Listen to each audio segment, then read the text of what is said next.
Good morning student. Today we will discuss type of molecular orbitals and electronic transition. Molecular orbitals को हम carbonyl compound की help से समझेंगे क्योंकि उनमें सब टाइप के मोलिकुलर ऑर्बिटल्स प्रेजेंट हैं।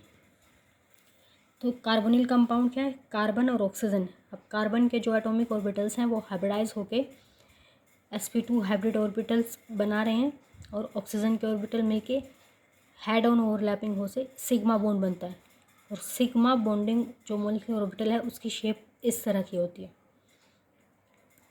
और ये हेड ऑन ओवरलैपिंग सबसे स्ट्रॉन्ग ओवरलैपिंग है, इसलिए सिग्मा बॉन्ड सबसे लोअर होता है एनर्जी में। सिग्मा बॉन्डिंग ऑर्बिटल की एनर्जी सबसे कम होती है। देन पाई बॉन्डिंग ऑर्बिटल्स, जो पी ऑर्बिटल्स हैं वो साइडवेज ओवरलैपिंग करके क्या बनाते हैं? Pi bonding orbitals. अब ये है ऑक्सीजन के ऊपर नॉन बॉन्डिंग ऑर्बिटल। इसको मैंने इस तरह से क्यों दिखाया है और इनको इस तरह से, क्योंकि जो ओवरलैप पूरा है अगर वो पी एक्स है तो जो नॉन बॉन्डिंग की तरह बिहेव करेगा वो पी वाई ऑर्बिटल होगा।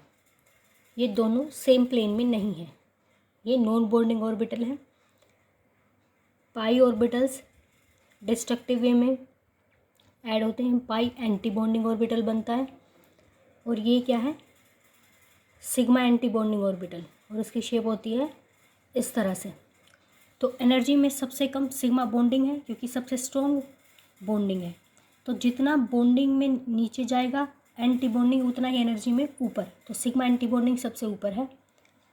फिर पाई बॉन्ड जो है वो साइडवेज ओवरलैपिंग से बनता है, साइडवेज ओवरलैपिंग कम होती है तो सिग्मा के कंपैरिजन में इनकी एनर्जी ज़्यादा होगी पाई बॉन्डिंग। तो जो बॉन्डिंग जितना नीचे एंटी बॉन्डिंग उतना ही ऊपर। अब बीच में नॉन बॉन्डिंग ऑर्बिटल, वो एक तरह से पाई ऑर्बिटल की तरह ही बिहेव करते हैं, बॉन्ड नहीं है, पी ऑर्बिटल के इक्विवेलेंट उनकी एनर्जी होगी। तो कौन कौन से ऑर्बिटल हो गए? Sigma, pi, non bonding, pi star, sigma star. अब सिग्मा में इलेक्ट्रॉन है 2, पाई में इलेक्ट्रॉन है 2, नॉन बॉन्डिंग में 2 इलेक्ट्रॉन है। तो ये जो है ये ऑर्बिटल है हाईएस्ट ऑक्यूपाइड मोलिकुलर ऑर्बिटल, सबसे ऊपर वाला एनर्जी में जो ऑक्यूपाइड मोलिकुलर ऑर्बिटल है। और ये वाला जो खाली ऑर्बिटल है ये क्या है? Lowest unoccupied molecular orbital. तो इलेक्ट्रॉनिक ट्रांजिशन होमो से ल्यूमो में होते हैं हमेशा एनर्जी एब्जॉर्व करके।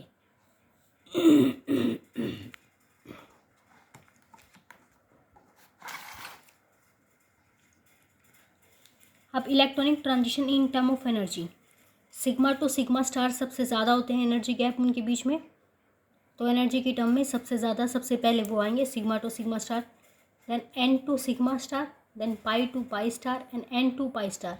कभी कभी एन टू सिग्मा स्टार और पाई टू पाई स्टार का जो ऑर्डर है वो कभी कभी रिवर्स हो जाता है डिपेंडिंग अपॉन द मॉलिक्यूल, पर जर्नल यही है याद रखने के लिए कि सिग्मा स्टार वाले पहले, उसके बाद पाई वाले, और सबसे कम होता है n to pi star transition energy में, इनके बीच में एनर्जी गैप सबसे कम है। लेकिन n to pi star electronic transition क्या है? फॉरबिडन है। जो नॉन बॉन्डिंग ऑर्बिटल है और pi star anti bonding orbital है उनके जो वेव फंक्शन है उनमें ओवरलैपिंग कम है, इसलिए वो क्या है? उनकी इंटेंसिटी कम होती है और फॉरबिडन है नेचर में। जिस वेवलेंथ पे ट्रांजिशन होगा वो डिपेंड करता है कंपाउंड कौन सा है और उसमें कौन सा फंक्शनल ग्रुप प्रेजेंट है। अब ट्रांजिशंस और टाइप ऑफ ऑर्गेनिक कंपाउंड जो शो करते हैं, पाई टू पाई स्टार ट्रांजिशन उन ऑर्बिटल्स में होगा, उन मॉलिक्यूल्स में होगा जिनमें सिंगल बॉन्ड है। सिंगल बॉन्ड सब के अंदर है, लेकिन सिर्फ sigma to sigma star transition saturated compound में होंगे, यानी कि हाइड्रोकार्बन जहाँ पे सिर्फ सिंगल बॉन्ड है, सिर्फ ये ट्रांजिशन होंगे इनमें। सैचुरेटेड कंपाउंड में सिर्फ एक ऑर्बिट सिग्मा होगा, दूसरा सिग्मा स्टार होगा, इनके बीच में एनर्जी गैप बहुत ज़्यादा है। तो इलेक्ट्रॉनिक ट्रांजिशन जो इनके हैं फार अल्ट्रावोलेट रीजन में लाई करेंगे, यानी कि 160 नैनोमीटर से नीचे लाई करेंगे। तो ये कंपाउंड, जो कंपाउंड अल्ट्रावोलेट और विजिबल रीजन में एब्जॉर्व करते हैं उनके लिए सोलवेंट की तरह बिहेव करेंगे, क्योंकि वो तो 160 से नीचे ही एब्जॉर्व करते हैं, इसलिए जो यूवी विजिबल रीजन में एब्जॉर्व करता है उनके साथ इंटरफेयर नहीं करते। तो सैचुरेटेड कंपाउंड जो हाइड्रोकार्बन्स हैं वो बाकी के कंपाउंड्स के लिए सोलवेंट की तरह यूज़ करते हैं हम उनको। Now n to sigma star, ये कौन से कंपाउंड शो करते हैं? जो सैचुरेटेड कंपाउंड है लेकिन इनके पास हेटेरो एटम है। जैसे अल्कोहल, ROH सारे सिंगल बॉन्ड है, ऑक्सीजन हेटेरो एटम है। एल्काइल हैलाइड, इसमें हैलाइड हेटेरो एटम है। Amines RNH2। जो मिथेनॉल है वो 174 नैनोमीटर पे बैंड शो करता है। मिथाइल आयोडाइड है वो 258 नैनोमीटर पे बैंड शो करता है।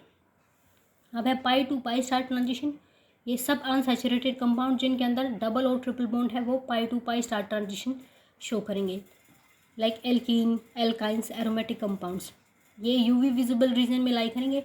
विजिबल रीजन में कब आ जाएंगे? जब कंजुगेटेड सिस्टम बहुत ज़्यादा बड़े होंगे, यानी कि कई सारे डबल सिंगल या डबल सिंगल ट्रिपल इस तरह के बॉन्ड कंजुगेशन में होंगे तो विजिबल रीजन में लाई करेंगे। जैसे कैरोटीन एग्जांपल है एक्सटेंडेड कंजुगेशन का। कैरोटीन जनरली कलर्ड होते हैं, येलो कलर, ऑरेंज कलर, इस तरह से। जो एल्कीन है, स्मॉलेस्ट एल्कीन है, वो 170 नैनोमीटर पे बैंड शो करता है। और एसिटाइलिन ट्रिपल बॉन्ड है जिसके अंदर, वो 180 नैनोमीटर पे बैंड शो करता है। अब N2 पाई स्टार ट्रांजिशन होता है अनसैचुरेटेड कंपाउंड में जिनके पास हेटेरो एटम है, जैसे कि मैंने अभी डिस्कस किया था कार्बोनिल कंपाउंड्स के केस में। तो कार्बोनिल कंपाउंड कौन कौन से हैं? Aldehyde, ketone, amide. ये ट्रांजिशन फॉरबिडन ट्रांजिशन है क्योंकि इनके n ऑर्बिटल का वेव फंक्शन और पाई स्टार का वेव फंक्शन की ओवरलैपिंग कम होती है, इसलिए क्या है? फॉरबिडन ट्रांजिशन है, इनकी इंटेंसिटी कम है। अब है क्रोमोफोर। क्रोमोफोर ऐसे फंक्शनल ग्रुप होते हैं जो कि यूवी विजिबल रीजन में एब्जॉर्व करते हैं और कंपाउंड को कलर फर्निश करते हैं, जैसे कि carboxylic acid group, acid chloride group, and double bond and azo group, carbon triple bond carbon, nitro group. Nitro compound वो येलो कलर के होते हैं। तो ये जो ग्रुप हैं ये कंपाउंड को कलर फर्निश करते हैं, एब्जॉर्प्शन बैंड शो करते हैं जो विजिबल रीजन में लाई करता है। अब ऑक्सोक्रोम ऐसा एटम या ग्रुप ऑफ एटम्स होते हैं, फंक्शनल ग्रुप होता है जो खुद विजिबल रीजन में ना अब्सॉर्ब करके क्रोमोफोर के बैंड को लॉन्गर वेवलेंथ की तरफ लेकर जाता है और उसकी इंटेंसिटी को भी बढ़ाता है।